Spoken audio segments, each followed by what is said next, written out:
오늘 소개해드릴 책은 가스라이팅입니다. 이 책의 저자는 수년간 상담실과 법원에서 타인의 심리를 지배하고 조정하며 괴롭히는 가해자와 그 피해자들을 만나왔습니다. 가스라이팅으로 인한 우울과 불안, 심지어 자살 충동까지 느끼고 있었는데요. 그들의 사례를 바탕으로 가스라이팅에 관한 모든 것을 이 책에 담았습니다. 심리적으로 지배하고 조정하는 사람에게서 벗어나고 극복하고 치유하는 방법에 대해 지금부터 살펴보겠습니다.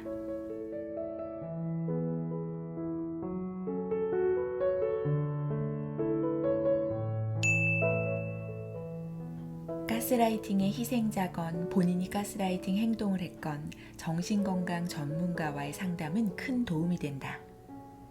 가스라이팅은 극도의 스트레스를 유발한다. 가스라이터와 함께 아이를 양육했다면 아이들도 스트레스를 받는다. 스스로를 잘 돌보아라.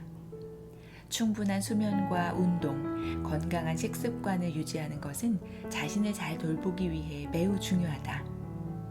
그것만큼 중요한 것이 전문가의 도움을 받는 일이다. 만약 당신이 가스라이터에게 양육되었거나 가스라이터와 사귀었다면 당신이 당신 자신을 가스라이팅 할 수도 있다. 가스라이터의 세뇌로 삶의 전반에 걸쳐 자신을 의심하게 될 수도 있다. 전문가의 도움이 필요하다는 사실을 인정하는 것은 엄청난 용기가 필요한 일이고, 따라서 당신은 자부심을 가져야 한다. 도움을 받는 것은 훌륭한 일이다. 누구나 자신이 도움이 필요한 상태라는 걸 아는 건 아니다. 어떤 상담 유형이 유독 끌릴 수도 있지만 정신건강 전문가 대부분이 다양한 상담 유형을 혼합해서 사용한다는 것을 알게 될 것이다. 이제 다양한 상담 이론을 살펴보고 그 중에 당신에게 맞는 것이 있는지 생각해보자. 내담자 중심 치료. 내담자 중심의 상담은 비지시적인 상담이다. 당신은 상담 내내 운전석에 앉아있고 정신건강 전문가는 중립적인 태도를 취한다. 정신건강 전문가가 당신을 특정한 방향으로 유도하거나 충고하지 않는다. 내담자 중심의 상담에서 무조건적이고 긍정적인 존중은 큰 비중을 차지한다. 이는 정신건강 전문가가 당신을 있는 그대로의 모습으로 받아들이고 당신이 무슨 이야기를 하든 지지하는 것이다. 당신이 가스라이팅을 당했다면 이미 혹독한 비난을 당해보았을 것이다. 내담자 중심의 상담이야말로 그 어떤 비난과 판단 없이 당신의 문제를 얘기할 수 있는 안전지대이다. 진정성 있는 정신건강 전문가를 만나는 것도 내담자 중심 상담의 중요한 부분이다. 이것은 전문가가 당신을 진심으로 대하면 당신도 감정을 털어놓을 수 있다는 뜻이다. 예를 들면 당신이 어머니의 가스라이팅 때문에 쓸모없는 존재처럼 느껴졌다고 말하면 정신건강 전문가는 당신이 그런 대우를 받았다니 화가 난다고 말할 수 있다. 전문가가 당신을 진심으로 대하면 당신은 그를 롤모델 삼아 취약성을 드러내는 법을 배울 수 있다. 취약성을 드러내는 것은 당신의 내면을 나누고 생각을 나누는 것이다. 가스라이터의 희생자인 당신은 본 모습을 내면 깊숙이 숨겨두어야 했을 것이다. 취약성을 보이면 가스라이터가 그것을 공격 신호로 받아들인다는 걸 알았기 때문이다. 취약성을 드러내는 법을 배우는 것이야말로 당신의 삶에 드리워진 가스라이터의 그림자로부터 벗어나기 위한 첫걸음이다. 자아 개념이란 당신이 자기 자신에 대해 갖고 있는 생각을 말한다. 자아 개념은 생각과 가치로 이루어진다. 가스라이터는 당신의 생각과 가치가 잘못된 것이라고 말했거나 대놓고 무시했을 것이다. 그 과정에서 자아 개념이 실제와 다르게 바뀌었을 수 있다. 가스라이터의 비난 때문에 자신이 쓸모없는 존재라고 생각하거나 뭐 하나 제대로 못한다고 믿게 되었을 수도 있다. 내담자 위주의 상담을 통해 본래의 모습을 되찾고 정확한 자아 개념을 확립할 수 있다. 당신은 선하고 정직하며 자신감 넘치는 사람이다. 인지행동 치료. 인지행동 치료란 하루 종일 우리 머릿속에서 재생되는 내면의 독백 혹은 목소리에 집중하는 상담 치료의 한 유형이다. 인지행동 치료에서는 우리가 특정한 사건에 대해 특정한 감정을 느끼게 되는 것은 그 사건 자체 때문이 아니라고 본다. 그 사건을 우리가 어떻게 생각하느냐가 우리의 감정에 영향을 미친다는 것이다. 그 과정은 다음과 같다. 당신에게 어떤 사건이 일어났다고 치자. 그 사건에 대한 당신의 생각이 있다. 그 생각들이 당신의 감정을 결정한다. 출근하는 길에 흙탕물에 발이 빠졌다고 가정해보자. 당신은 이렇게 생각한다. 이렇게 멍청한 짓을 하다니 믿을 수가 없네. 출근하면 아마 다들 나를 놀리겠지? 결국 당신은 하루를 망친다. 반면 출근길에 흙탕물에 발이 빠졌는데 이렇게 생각한다고 가정해보자. 뭐 이런 일도 있는 거지. 동료들하고 웃을 건수가 하나 생겼네. 결국 당신은 좋은 하루를 보낸다. 이 이론에 따르면 특정 사건을 어떻게 생각하느냐에 따라 결과가 달라진다. 그렇다면 당신에게 좋은 쪽으로 생각해보는 건 어떨까? 누구나 하루 종일 머릿속에서 재생되는 목소리가 있다. 당신 자신의 목소리일 수도 있고, 부모님의 목소리일 수도 있고, 선생님의 목소리, 혹은 당신에게 비관적이었던 누군가의 목소리일 수도 있다. 대부분의 사람들은 내면의 대화를 인식하지 못한다. 잠시 시간을 갖고 내면의 목소리에 귀를 기울여 보라. 별로 친절하지 않은 목소리가 들릴지도 모른다. 때로는 패배주의적이고 당신을 비하하는 노골적으로 잔인한 목소리일 수도 있다. 당신에게 새로운 임무가 주어졌을 때 그 목소리가 넌 별로 똑똑하지 않아. 절대 못 해낼걸? 이라고 말할 수도 있다.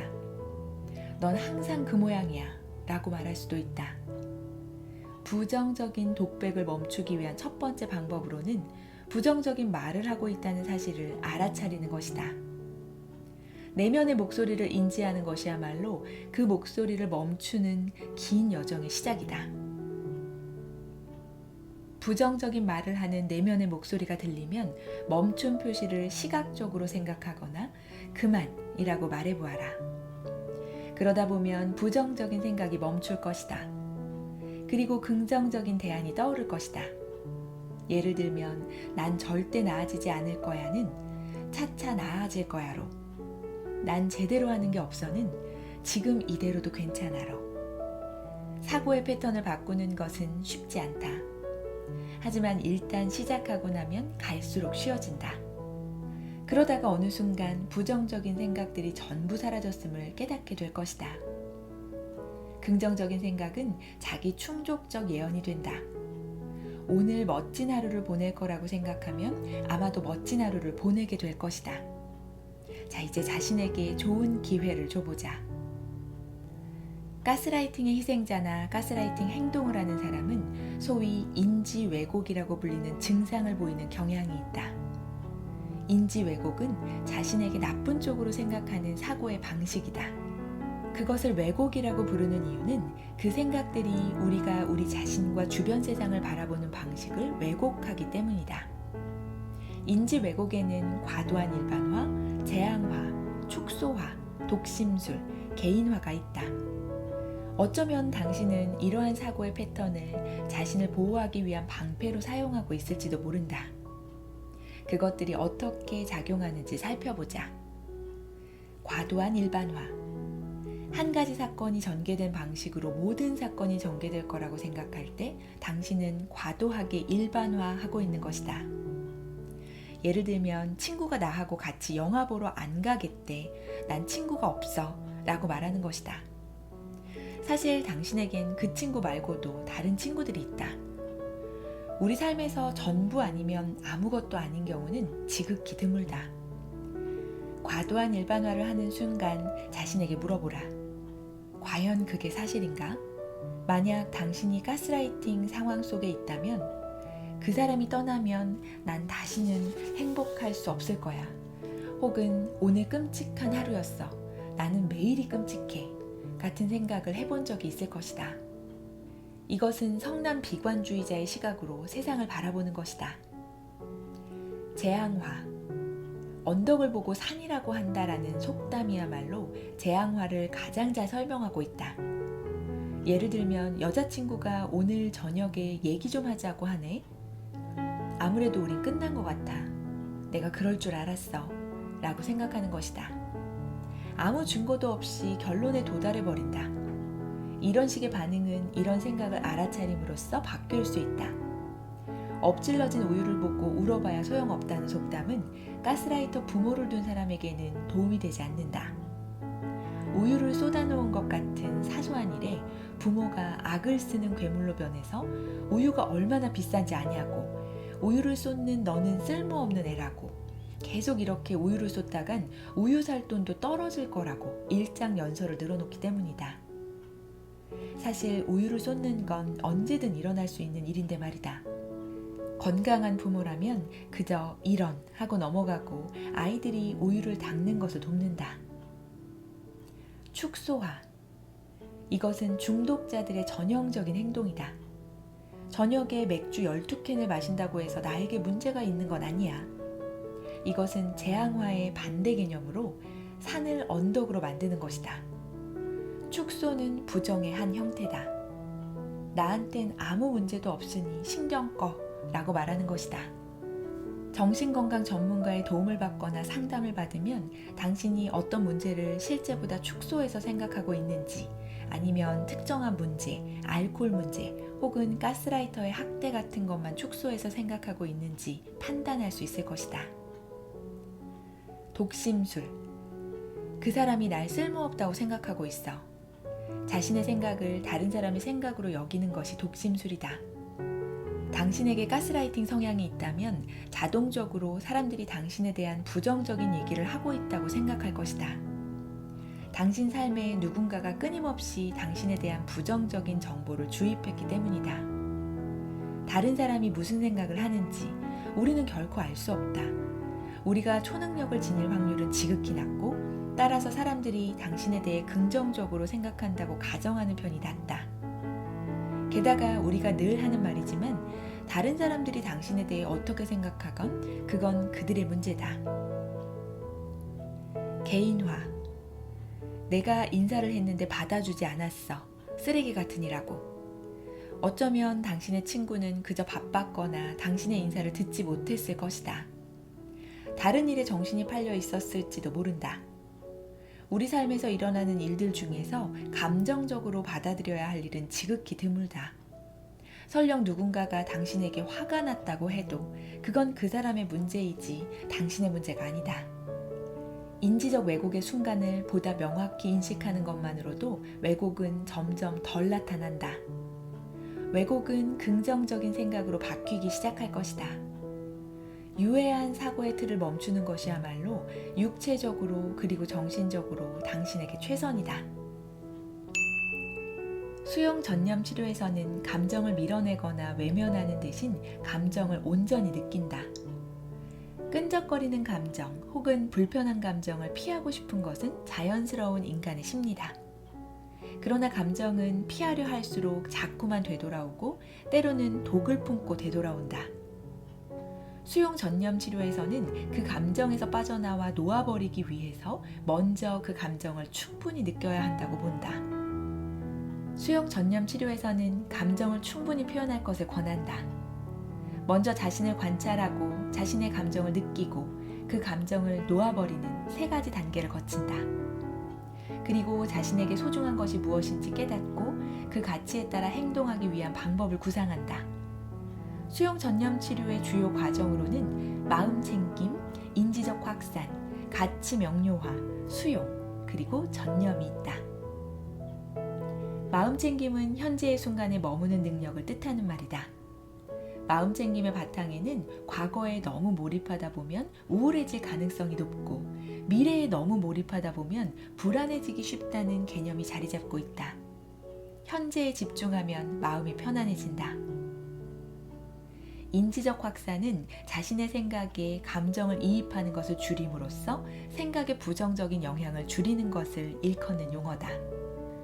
생각은 생각일 뿐 그 생각이 당신이 어떤 사람이며 어떤 삶을 살아가는지를 대변하는 것은 아니라는 개념이다.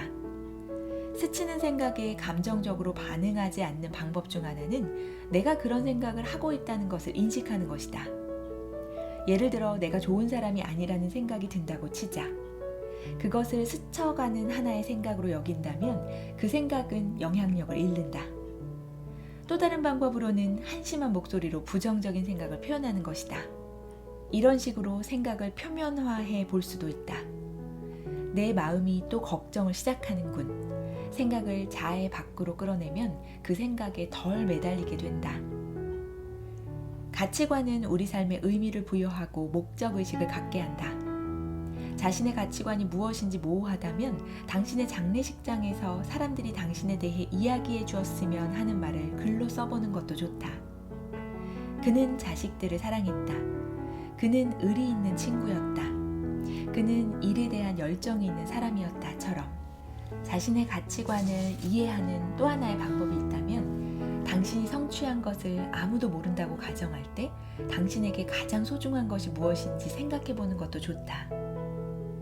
수용은 문자 그대로 수용하는 것이다. 행동을 취하기 위해 당신의 생각과 감정을 받아들이는 것이다. 수용의 기술로는 연결고리 풀기가 있는데 어떤 생각이 떠올랐다고 해서 바로 그에 따른 행동을 취하지 않는 것이다. 이런 류의 생각이 당신 삶에 도움이 되었을지를 자문해 볼 수도 있다. 그 생각이 당신이 되고자 하는 사람이 되는데 도움이 되었는가? 그 생각이 나의 발목을 잡고 있는가? 당신이 겪어온 힘든 일을 글로 적거나 일기를 써보는 것도 좋다. 머릿속에 떠오르는 것들을 종이에 옮겨 적어보면 감정을 처리하거나 해결하는 데 도움이 된다.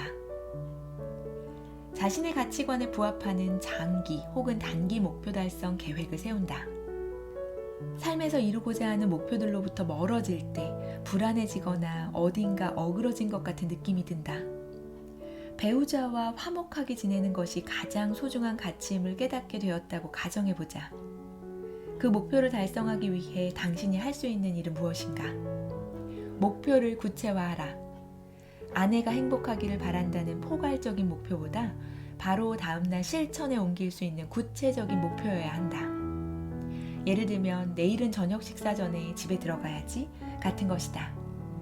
단기 목표는 일주일 안에 달성할 수 있는 목표다. 가족 사진 촬영 일정을 잡아야겠어 같은 것이 현실적인 목표가 될 수 있다. 중기 목표는 몇 달 내로 할 수 있는 일이다.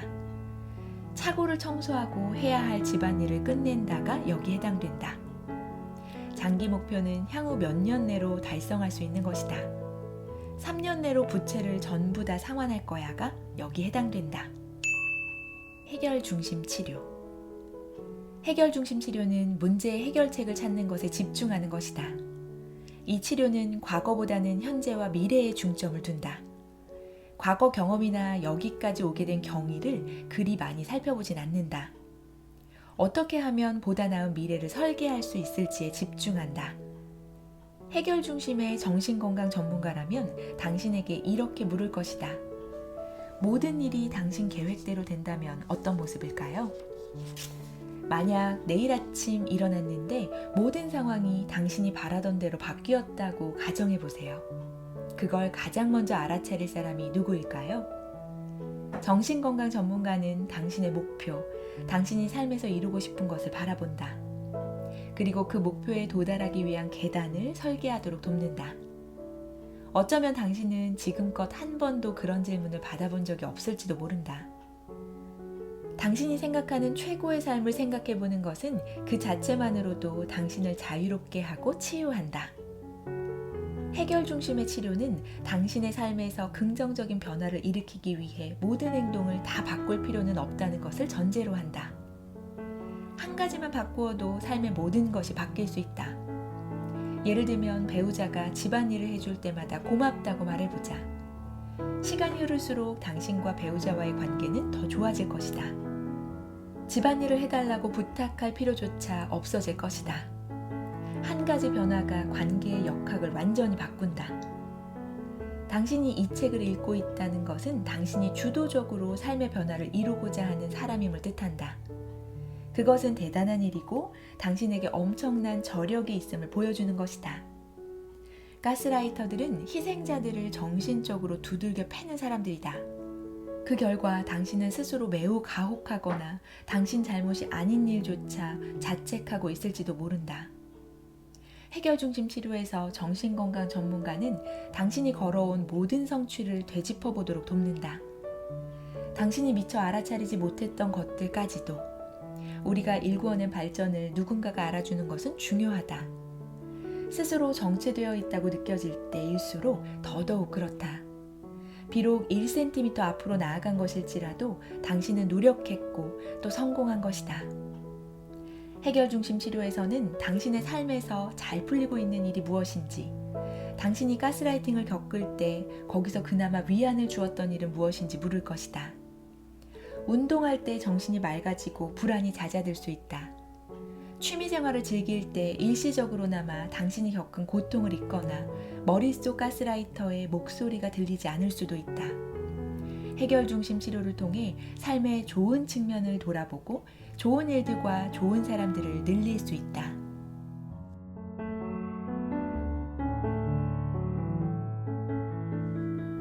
가스라이터는 당신이 한 말로 당신을 공격하고 계략을 짜고 대놓고 거짓말을 하고 당신의 욕구를 부정하고 과도한 권력을 휘두르고 당신에게 대안적 사실을 주입하고 가족과 친구들이 당신에게 등을 돌리게 만듭니다. 단지 당신이 괴로워하는 것을 지켜보고 자신의 권력을 강화하고 당신이 그에게 더 의존하게 만들기 위해서 말이죠. 이 책에는 가스라이터와의 첫 만남에서 알아채야 할 위험 신호부터 데이트 폭력, 가정 폭력으로 이어지는 가스라이터의 실체, 가스라이터를 상대할 때 사용할 수 있는 실용적인 전략 등 가스라이터에게서 벗어나 삶을 재건하는 방법들을 제시하고 있습니다. 이 책을 통해 뉴스에서만 접했던 가스라이팅이 무엇이며 어떻게 간파할 수 있고 어떻게 벗어날 수 있는지 알 수 있었는데요. 지금도 무방비 상태로 노출되어 있는 그 누구에게 이 책이 늦지 않게 건네지기를 바라는 마음입니다.